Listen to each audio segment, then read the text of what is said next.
Hello everyone. मैं विद्या प्रकाश चंद्र आप सभी को आज एसआई और सीआई के बारे में बताऊंगा। पहले मैं आपको एसआई के बारे में बताता हूँ। साधारण ब्याज। साधारण ब्याज क्या है और इसे कैसे आप निकालेंगे, ठीक है। तो चलिए चलते हैं। जैसे कि आपका साधारण ब्याज है। साधारण ब्याज एसआई, इसे आप कैसे निकालते हैं। जैसे कि आपके पास में प्रिंसिपल है कितना, 1000। ध्यान से सुनना है आपको। प्रिंसिपल आपके पास कितना है, 1000 रुपये है, ठीक है। और रेट कितनी है आपके पास, रेट आपके पास 10%। और आपको बताना है कि 2 साल का, 2 ईयर का, 2 ईयर का ऐसा ही क्या है। तो आप कैसे बताओगे, कैसे करेंगे। एक तो फॉर्मूला आप सभी के याद होगा कि ऐसा ही बराबर क्या होता है, साधारण ब्याज बराबर PRT/100। PRT/100। प्रिंसिपल, P का मतलब प्रिंसिपल मतलब मूलधन, R का मतलब रेट और T का मतलब टाइम। ऐसा ही साधारण ब्याज। एक तो आपके पास तरीका ये वाला सभी के पास होगा, ठीक है। ये फॉर्मूला है इसका। चलो पहले इसे ऐसे ही निकालते हैं इसके फॉर्मूले से। तो ऐसा ही निकालना है हमें कितने साल का, 2 ईयर का। रेट कितनी हमारे पास में 10% और प्रिंसिपल कितना है 1000। तो रखो SI बराबर, रखना वैल्यू पुट करो। प्रिंसिपल कितना है 1000, रेट कितनी है 10%, टाइम कितना है 2 ईयर/100। अब देखना आप, दो जीरो कट गई और 10 दाम 100 दूनी 200। आपका आंसर है 200 रुपये। जो आपका साधारण ब्याज बना है 10% की रेट से 2 साल का और 1000 रुपये पे, वो बना है 200 रुपये, ठीक है। अब हम देखते हैं इसे आप बिना फॉर्मूला कैसे करोगे। है तो वो भी फॉर्मूला, लेकिन इतना कुछ ज़्यादा लिखने की आपको कोई आवश्यकता नहीं है। जैसे आप कैसे कर सकते हैं, जैसे कि रेट कितनी है 10% है और टाइम कितना है 2 साल का, ठीक है। तो साधारण ब्याज में आप सीधा क्या कर सकते हैं, साधारण ब्याज जब भी हम निकालते हैं आपको मालूम है हम निकालते हैं RT%, रेट इंटू टाइम। साधारण ब्याज के अंदर मात्र दो, जो दो चीज़ों का कॉम्बिनेशन होता है, रेट का और टाइम का, ठीक है। मात्र रेट और टाइम, ठीक है। जैसे कि आपका रेट कितना है 10 और टाइम कितना है 2, तो 10 दूनी 20। इसका मतलब है अगर हम प्रिंसिपल का 20% निकाल देंगे तो हमारा ऐसे आ जाएगा साधारण ब्याज, मतलब 20% प्रिंसिपल का। अब देखो 20% कितना होगा 200, सीधा सीधा इसका आंसर होगा 200। तो आपको इतना कुछ खास ज़्यादा करने की ज़रूरत नहीं है, ठीक है। तो बस आप एक चीज़ याद रखना, मैं दोबारा लिख देता हूँ। जब आपको कभी ऐसा ही निकालना हो साधारण ब्याज, SI, साधारण ब्याज निकालना हो कभी भी आपको, तो सिंपल RT% से निकालिए। RT%, रेट इंटू टाइम की गुना करिए आपस में, और जो उसका प्रोडक्ट होगा बस उतना परसेंटेज आप निकाल देना प्रिंसिपल का। एक दो क्वेश्चन और कर लेते हैं हम। एक दो क्वेश्चन और देखना आप SI का। जैसे आपके पास प्रिंसिपल दिया है 2000 और रेट आपके पास कितनी है, रेट आपके पास है 15%, और टाइम दिया आपके पास में 3 साल का, 3 ईयर। टाइम आपके पास 3 साल है और आपसे ऐसा ही पूछा है साधारण ब्याज क्या है, सिंपल इंटरेस्ट। साधारण ब्याज क्या है, सिंपल इंटरेस्ट। कैसे निकालोगे आप, ऐसा ही बराबर, मैंने आपको बताया है कि ऐसा ही बराबर होता है RT%।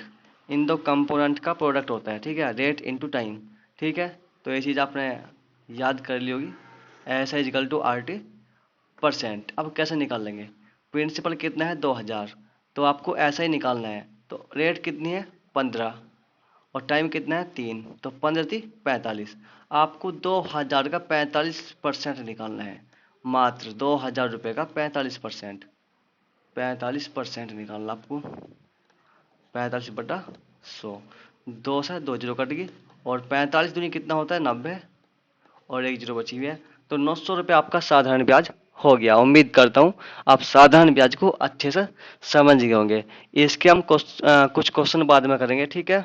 ये इसका थोड़ा बेसिक था, ये बताना बहुत ज़रूरी भी था।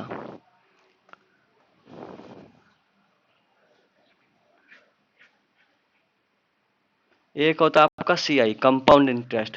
एक बार CI को और देख लो तो CI देखना, CI मतलब कंपाउंड इंटरेस्ट, चक्रवर्ती ब्याज, चक्रवर्ती ब्याज। तो चक्रवर्ती ब्याज क्या है, जैसे आपके पास प्रिंसिपल कितना है, प्रिंसिपल आपके पास है 1000, रेट आपके पास कितना है 10%, टाइम कितना आपके पास में, पहले हम निकालते हैं 2 ईयर का, ठीक है, 2 ईयर। तो आपको मान लो बताना है आपको इसका CI क्या है इसका, कंपाउंड इंटरेस्ट। उसे आप कैसे निकालोगे भाई, CI में SI में अंतर क्या है, सिर्फ एक चीज का अंतर है, जो कंपाउंड इंटरेस्ट होता है उसके अंदर आपको साधारण ब्याज तो मिलता ही मिलता है भाई, साधारण ब्याज तो आपको मिलता मिलता है, बस उसमें होता क्या है कि ब्याज पे भी ब्याज मिलता है आपको, इंटरेस्ट पर इंटरेस्ट मिलता है आपको, ठीक है। वो कैसे मिलता है एक बार देखते हैं हम। तो आपके पास 1000 रुपये है, तो फर्स्ट ईयर, उसके बाद सेकेंड ईयर, तो आपको पहले साल क्या मिलेगा, 10% की रेट से ब्याज मिलेगा। 1000 का 10% कितना है, 100 रुपये, ठीक है, 1000 का 10% 100 रुपये, पहले साल 100 मिलेंगे आपको, अगले साल भी आपको 100 तो कम से कम मिलना है, ठीक है। 100 तो आपको अगले साल भी मिलना है, क्योंकि जो 100 है ये साधारण ब्याज है पहले साल का, और पहले साल का साधारण ब्याज हो या चक्रवर्ती ब्याज हो आपका बराबर होता है, ठीक है, वहाँ कोई डिफरेंस होता ही नहीं है, ठीक है। पहले साल का चक्रवर्ती ब्याज हो या पहले साल का साधारण ब्याज हो वो बराबर होता है, ठीक है। और जो 100 रुपये है 10% के रेट से, वो तो आपको मिलना है, इसे कोई रोक नहीं सकता, ठीक है। ये पहले साल ही मिलेगा आपको और अगले साल भी मिलेगा। अगर 3 साल की बात होती 100 रुपये वहाँ भी मिलते। अगर यहाँ पूछ ले 2 साल का साधारण ब्याज क्या है, तो वो सीधा आ गया 200 रुपये, ठीक है। चाहे आप चेक कर लो, साधारण ब्याज मैंने बता दिया आपको, RD%, 10 दूनी 20%, और 1000 का 20% क्या होता है 200, और 100 800 200 रुपये आ चुके हैं। लेकिन चक्रवर्ती ब्याज निकालना है तो, और चक्रवर्ती ब्याज में क्या होता है कि ब्याज पे भी ब्याज मिलता है, ठीक है। तो 100 रुपये पर भी ब्याज मिलेगा किसको, सेकेंड ईयर को, क्योंकि जो पहला साल है इससे पहले कोई ऐसा साल है ही नहीं जिस पे हमें कोई ब्याज मिला हो। शुरुआत कहाँ से हुई है, पहले साल से, ठीक है। इस पे 100 रुपये में मिल चुके हैं, मिल चुके हैं, और इस 100 रुपये पर 10% की रेट से हमें अगले साल के लिए ब्याज मिलेगा, ठीक है। 100 का 10% 10 रुपये, मतलब 10 रुपये और मिलेंगे। तो 2 साल का क्या हो गया, ये 2 साल का चक्रवर्ती ब्याज। अगर आपसे पूछ ले 2 साल का चक्रवर्ती ब्याज क्या है, तो 100 तो 210 रुपये आ चुका है, ठीक है, 210 रुपये। ये एक निकालने का तरीका था 2 साल का, ठीक है। ये फर्स्ट तरीका है। अगर आपसे पूछ ले इसके अंदर 2 साल का साधारण, तो 100 800 200, ये है साधारण ब्याज। अगर 10 को इंक्लूड कर दोगे आप तो ये हो जाएगा चक्रवर्ती ब्याज, ठीक है। ये से निकालने का तरीका था छोटा सा। हम एक तरीका और देखते हैं, दूसरा नंबर 2 तरीका, ठीक है। वो क्या है, वही है जैसे कि आपका फर्स्ट ईयर और सेकेंड ईयर, यानी कि हम परसेंटेज लेके चलेंगे, यानी कि 10% तो आपको कम से कम मिलना है पहले साल, और 10% अगले साल मिलेगा आपको, और 10% में भी 10% मिलेगा आपको अगले साल के लिए। इस 10% का 10% कितना है, 1 रुपया, मतलब कि परसेंटेज की फॉर्म में आपको 10 10 20 और 21, परसेंटेज की फॉर्म में आपको 21 रुपये मिला, यानी कि 21%। अगर आप प्रिंसिपल का 21% निकाल दोगे तो 2 साल का चक्रवर्ती ब्याज आ जाएगा। अब 1000 का 21% निकालना, वो आप निकाल लोगे, मैं उम्मीद करता हूँ आराम से। तो 21% जो निकालोगे तो क्या मिलेगा, 210 रुपये। ये इसका सेकंड मेथड था निकालने का। एक मेथड हम और चेक करते हैं, क्रॉस चेक करते हैं एक मेथड और, ठीक है। जैसे कि 10% रेट है, इसका मतलब क्या हुआ कि 10%, 10/100, ठीक है। एक जो जीरो कट गई तो 1/10, 10% का मतलब 1/10, यानी कि आपने 10 रुपये इन्वेस्ट किया और आपको 10 रुपये पे 1 रुपया ब्याज मिला, यानी कि 10 से राशि कितनी होगी, 11 की, एक साल में। लेकिन बात चल रही है 2 साल की। जब चक्रवृद्धि ब्याज की बात हो, अगर 2 साल की बात करते हैं तो हम कितनी पावर क्या कर देंगे, 2 कर देंगे। अगर बात करते हैं 3 साल की तो हम 3 कर देंगे पावर। अगर बात करते हैं 4 साल की तो हम पावर 4 कर देंगे। ये भी एक तरीका है। तो 10 की पावर 2 करी जैसे आपने तो 100 हो गया, और 11 की पावर 2 करी तो 121 हो गया। इसका मतलब ये हुआ, अगर आपने 100 रुपये इन्वेस्ट किया है तो आपको जो ब्याज, ये तो आपका हो गया प्रिंसिपल, आपने 100 रुपये इन्वेस्ट किया, तो आपको मिला 121 रुपये का अमाउंट। 121 मतलब आपने 100 रुपये दिए किसी को ब्याज पर, उसने आपको 121 रुपये दिया, ठीक है। अब 121 रुपये आपका अमाउंट है, लेकिन उसके अंदर प्रिंसिपल कितना आपके पास 100 रुपये, यानी कि ब्याज कितना मिला आपको, ब्याज मिला है से 21 रुपये। 21 रुपये का ब्याज मिला, आपने 100 रुपये लगाए, इन्वेस्ट करे, 121 वापस आए, तो 121 में 100 तो आपके थे ही थे पहले से ही, लेकिन 21 रुपये इसमें ब्याज मिला आपको, 21 रुपये ब्याज मिला आपको। अब आपके पास प्रिंसिपल 100 थोड़ी है, प्रिंसिपल तो आपका 1000 है, और प्रिंसिपल कितना आपका 1000, तो 100 में किस नंबर से गुना करके 1000 बन जा, तो आप कहेंगे कि 10 से गुना कर दो, तो इसी नंबर से, सेम नंबर से 21 में गुना कर दो आप 10 की, तो 21 धाम 210, तो 21 धाम हो गया 210, 21 धाम 210, 21 धाम 210, तो यहाँ हो गया 21 धाम 210, 21 का अंतर आया था और 10 से हम गुना कर देंगे तो 21 धाम 210। तो ये भी एक तरीका है चक्रवर्ती ब्याज निकालने का, ठीक है। उम्मीद करता हूँ आप समझ गए होंगे। आज मैं एक चीज़ और समझने वाली है, जैसे ये आया था ना 100, ये आपका प्रिंसिपल है और ये आपका अमाउंट है, याद रखना। और अमाउंट में से हम प्रिंसिपल माइनस करते हैं तो आपके पास आता है CI, कंपाउंड इंटरेस्ट, ठीक है। ये छोटी चीज़ थी आपको, आपकी सीखने के लिए। एक तरीका हम और चेक करते हैं चक्रवर्ती ब्याज का। वो तरीका क्या है, एक तरीका आपका ऐसा है, जैसे कि राशि कितनी है आपकी 1000, 2 ईयर की बात चली, ट्री मेथड से हम बोलते हैं। 10% से पहले साल मिलेगा आपको 1000 रुपये का 10% मतलब 100 रुपये, फिर 100 रुपये यहाँ मिलेगा आपको, इस 100 का 10% इसे मिलेगा अगले साल के लिए। तो राशि कितनी होगी 21, 210, ठीक है। तो राशि होगी 210%, 210% इन 210 रुपये। तो उम्मीद करता हूँ आप समझ गए होंगे। इसका बाकी मेथड हम बाद में चेक करते हैं। बाकी हम ऐसा करते हैं, फिलहाल हम यहाँ पर लेते हैं 3 साल का चक्रवर्ती ब्याज, 3 ईयर का। 3 साल का चक्रवर्ती ब्याज आप कैसे निकाल लेंगे, ठीक है। तो आपके पास प्रिंसिपल कितने हैं, वही 1000 कर देंगे, और आपके पास रेट कितनी है 10% की है। टाइम इस बार कितना है 3 ईयर का, टाइम है 3 ईयर का।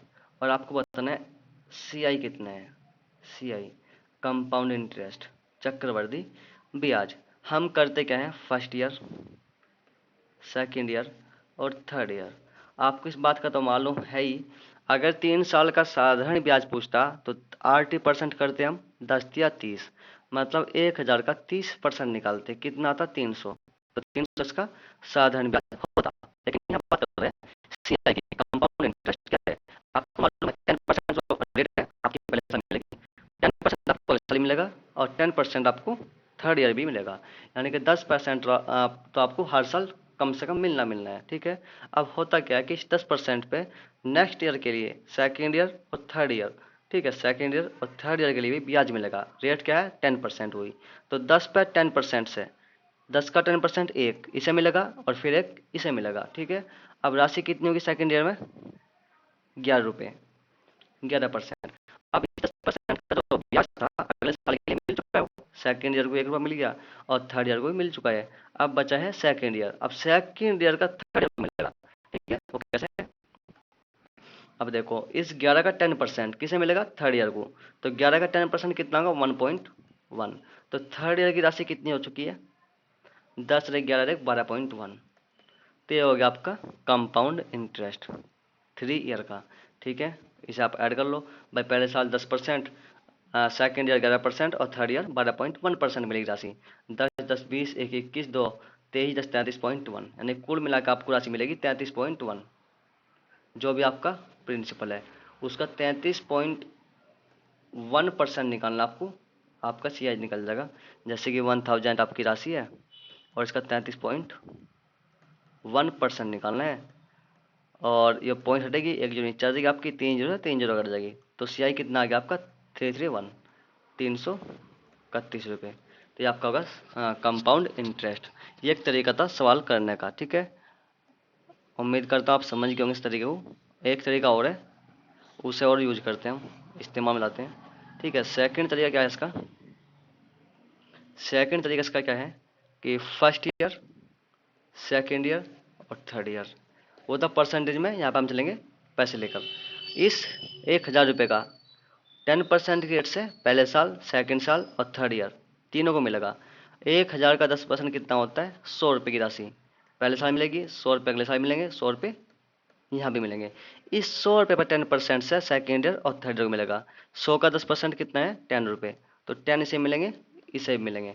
अब इसके पास कितना है? सेकेंड ईयर में कितना आ चुका है? 100 और 10 कितना होगा? 110 रुपये। अब 110 का 10% थर्ड ईयर के लिए मिलेगा, तो यानी 11 रुपये मिलेंगे इसे। अब कुल राशि ऐड कर लो आप, करना राशि ऐड। पहले साल 100 रुपये होगी, सेकेंड ईयर 110 रुपये हो गया, थर्ड ईयर कितना हो गया? ऐड करना है 121। तो ऐड करना सबको, 100 100 200 210 310 320 330 331 331।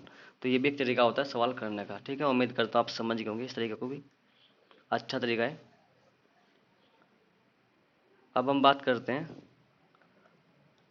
थर्ड जो तरीका है। रेट आपकी 10% है, इसका मतलब 1/10 होता है। यानी कि 10 रुपये आपने इन्वेस्ट करा, आपको मिला है 11 रुपये। बात कर रहे हैं 3 साल की, तो हम पावर 3 कर देंगे दोनों ओर। ठीक है, तो 10 की पावर 3 कितना होता है? 1000। और 11 की 3 1331 होते हैं, 11 क्यूब 1331। इसका मतलब क्या हुआ?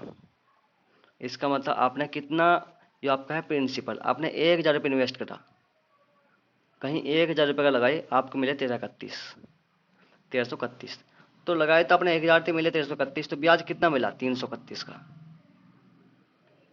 आपकी प्रिंसिपल क्या था? 1000। तो 1,000 में किसकी गुना करें कि 1,000 बन जा वन टाइम? तो 331 में एक ही गुना करोगे, 331 रहेगा। ये इसका आंसर हो चुका है। ठीक है, तो उम्मीद करता हूँ आपके ये तरीका भी समझ में आ गया होगा। ठीक है, तो बस तो उसके बाद हम थोड़ा सा सवाल देखते हैं, देखेंगे। ठीक है, आज यहीं तक था। So thank you for watching.